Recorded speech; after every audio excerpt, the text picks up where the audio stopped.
Hello po mga kabayan at kalingap, Analisa Reality Vlog ulit, nagbabalik. So, uploading na ho yung isa kong reaksyon patungkol ho doon sa interview ni Kuya Mil sa papa po ni Krista na merong isiniwalat patungkol doon sa ugali ng bata, ng kanyang anak. So, ito naman, disclaimer po kasi may nabasa kong komento, nag-request. So, pwede tayo mag-reaksyon sa kahit na kanino, basta hindi lang mo natin babalahurain. Positive lang mo tayo. At meron din kasi naman mga content creator na ayaw nilang re-reactionan. So, sila yung mga nag-emphasize. So, dito po kila Intoy and Nika Adventure. Hindi na ho kayo bago dito pag ako'y nagbigay ng aking opinion o reaction sa kanila. Although wala ho silang reactor, hindi po nila ako reactor pero isa ho ako sa supporter nila, subscriber na meron hong YouTube channel. So, kung ano man ang aking mga napapanood sa kanila, in positive way, magbibigay po tayo ng ating mga opinion base ko dun sa mga napanood kong mga upload nila. At ito pagbibigyan ko lang po si Ma'am Agustita Tucora. Nabasa ko po yung kanyang comment, nasa comment section po. Dito sa isang upload ng yung pinagkukumpara yung mag-aama, yung tatlo sa Kalingap po. Nakapanood po siya. Salamat po Ma'am Agustita sa support ninyo. Sabi niya, good morning po. Good morning din po ma'am, kahapon to. Sana mag-reaction po kayo uli sa Intoy Nika Adventure po. Thank you and God bless. Okay, so ito po ma'am, Agustita Tucora. So, alam naman ho natin na wala akong reactor. Sila Intoy, inuulit ko. So, hindi po nila ako reactor. So, bigyan lang ho tayo ng yung mga good vibes lang, mga napapanood ko sa mga batang to. Sa kanilang adventure, una, natuwa ako doon sa napanood ko na bayad na yung bahay nila.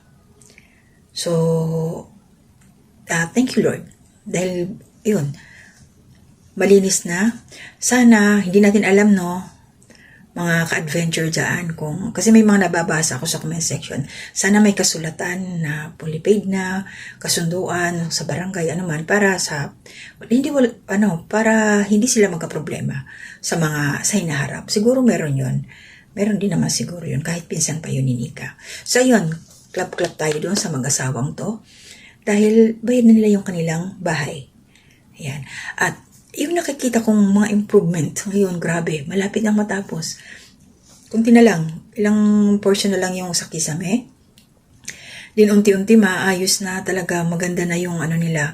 Alam niyo, nagulat ako, mga ka-adventure, na parang biglang lumawak yung bahay nila. Diba nung hindi pa ito yung unang pasok nila, simple lang, pagpasok parang pahaba, may sala, tapos 2 kwarto. Tapos ngayon makikita nyo nung nabubungan na. Tapos pati yung sa kabila, na yung open, sobrang lumaki na talaga yung bahay nila, buyag lang. So tuloy-tuloy lang kayo Nika Intoy, ang daming blessings na dumating sa inyo. Stay humble. Basta ignore nyo na lang yung huwag nyo lang pansinin yung mga negative. Tapos, thank you sa mga sponsors. Yung ref nila hindi pa nabubuksan. Nakasandal pa rin. No? At siguro baka pinaprocess pa na magkaroon sila ng sarili nilang kuryente. At abangan natin yun, kasi mayroon mga nagsasuggest. Bilhin yung ganong kontador doon sa dati na, pero siguro gagawin nila yung tama. Baka mag-apply na lang sila sa sarili nila. Mag-seminar talaga para malinis yung kanilang record. Wala silang problema.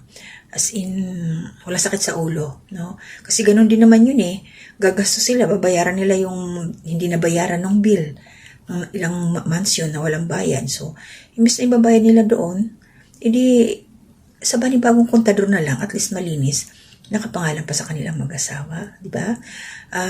Tapos ito, wala pa silang baka inaayos pa ni Intoy yung babuyan nila, hindi pa na wala pang pinapakita although nabenta na lahat. At salamat din doon sa may bumili ng 2 ng Pasko pinamahagi yun, mga kapitbahay, nag-lechon sila. At the same time ngayon, ito lang para kay Nika, kay Intoy, ayan yung si Kenzo, pagaling kayo, mag-iingat, pa-doktor sila 2 bata. At least natingnan sila ng doktor. Tuloy-tuloy lang. Delikado yung nagdudugo yung ilong, hindi mo alam kung saan ang galing. Sana, Kung nabigyan man si Intoy ng gamot, humupa, at ganoon din si Kenzo kasi inuubo yung bata. Panahon ho talaga ngayon na biglang init, biglang ulan, malamig, yung mga ganon. So lahat po tayo mag-iingat, kasi walang exemption pagdating sa sakit. Lahat tayo niyan dadapuan, kaya ingat lang. At saka pag ganang inuubo pala si Kenzo, dapat hindi siya makakaamoy ng mga usok ba? Lalo na yung usok ng sigarilyo. Mahirap yun. Yan. Hindi maganda kasi yung second hand na smoke, yun yung mas matindi, yung makakalanghap. Sa totoo lang, kami sa bahay namin, asawa ko hindi naninigarilyo eh. Kaming lahat, ayaw namin ng amoy ng sigarilyo. Kaya, pag may nakakaamoy kami ng usok, lalayo na lang. Minsan, pag nakasakay sa pang-public na vehicle ba, tapos minsan driver pa naninigarilyo, talagang nagsasalita ako. Sinasaway ko, kuya, baka pwedeng patayin mo muna yan. May mga pasahero ka na ayaw sa usok. Mga ganun. Kaya ingat lang, Intoy, Kenzo, yung mga usok-usok para sa bata. Para maprotektahan yung baga, yung lungs ng anak ninyo. Saka nakapaligid, para yan. So, Ma'am, Ma'am Angelita, maraming salamat po sa suporta ninyo sa mag-asawa, sa akin po. Lahat po kayo na nandito ho, nakasuporta din sa akin. Thank you so much. So, wag po kayong mag-alala kasi yun nga, minsan mayroon din naman mga negatibo dyan, pero wag na lang natin papatulan, lalo na kung walang mukha. Kasi mahirap makipagbangayan sa wala man ipinapakitang kaluluwa. Kaluluwa eh. Mahirap makipagpalitan ka ng salita, opinion, o kung ano-ano doon sa fake account. Masasabi natin kasi walang pinapakita, no? So, ignore na lang natin yung mga ganon. So, ingat po kayo palagi, mga ka-adventure. At maraming salamat po. Ito na, bigyan ko ng chance na shoutout po yun nasa community spotlight ko. Pasensya na, medyo mahaba-haba ito. Sa first 5 po, si Ma'am Fleur's channel, thank you ma'am, sa kasama ko pong Karepa. Si Ma'am Rose Mix Vlogs, thank you din po. Ate Marilyn Nicorsa Miliano Ralph, shoutout. 17, shoutout, sir. Nani Juliet Belmonte, shoutout po. Ma'am Susan Dairo, hello po, shoutout. Kay Ate Ninette Recta, shoutout din po. Ate Ems Cords, Ma'am Sara, Nanay Ems Mix Vlog, shoutout po sa inyong lahat. And Ma'am Maria Luisa Cartalaba, shoutout po. Kalingap Turak, shoutout. Ma'am Pia Cash, shoutout po. Ma'am Gemma Mahinay, shoutout po. Ma'am Kamayo Christy, shoutout din po. Kabayan Alminda Mix Vlog, shoutout po. Ito yung nasa community spotlight ko. Yung mga nagbablog dyan, alam nyo to, kung saan matatagpuan yung community spotlight. Wolf's Tradition, pinsan ko, shoutout po. Sarah's Mix Vlog, shoutout po. KTV, shoutout din po. Lone Hunter Vlog, shoutout din po. Sir Boyet Channel, shoutout po. Ma'am Christy Permosilio, shoutout po. Kabergs TV, shoutout din po. Joanel Kita, shoutout po. Marife Talines or at Joy Pusa, shoutout po sa iyo kabayan. Liz Tabilon Vlogs, shoutout po. Ma'am Cherry Manawis, shoutout din po sa inyo. Boris Ban Vlog, shoutout din po. Ma'am Carmen Dison, shoutout po sa inyo. Ma'am Janice Channel, syempre kasama ko po sa Karepa. Shoutout sa iyo sis. And Rems Plaza, shoutout po. Ma'am Cheska Padisyo, shoutout po. Makamali ako, pasensya na. Ma'am Remy Rosario Vlog, shoutout po. Ma'am Maricoy TV, shoutout din po. Salamat po kabayan. Ma'am Gloria Simon, shoutout din po. And Ma'am Elsa Juan, shoutout po. Parang familiar to si Ma'am Elsa Juan. And then Ma'am ITV, shoutout din po. Ma'am Lynn Simple Mix Vlog, shoutout po. Mga kababayan, mga kalingap, ito po si Ma'am Mi ITV. Best friend po yan ng nanay ko. Retired teacher po. Pasupport niyo po yung kanyang YouTube channel. So, ilalagay ko po sa screen.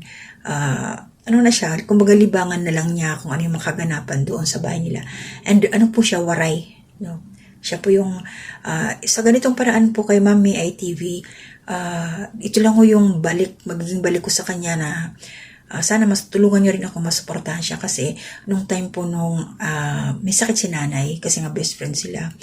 Madalas po siyang bumisita, dinadala niya ng ulam, pagkain, pinapakain po niya yung nanay ko. Yan, kaya good luck po sa iyo Ma'am ITV. Siya po si Ma'am Amy, teacher po. kasamahan nila talaga to sa school. Nagtuturo pa yung nanay ko nung buhay pa. Pero mas matanda lang yung nanay ko sa kanya. Ayan. So maraming salamat po sa inyong lahat. And mga hindi ko na-mention, salamat po sa suporta ninyo. Mamemi Bayogo, shoutout po. At sa lahat po ng community na nandyan, nakasuporta sa akin. Thank you so much. Mag-iingat po tayong lahat. Hanggang dito na muna. To God be the glory.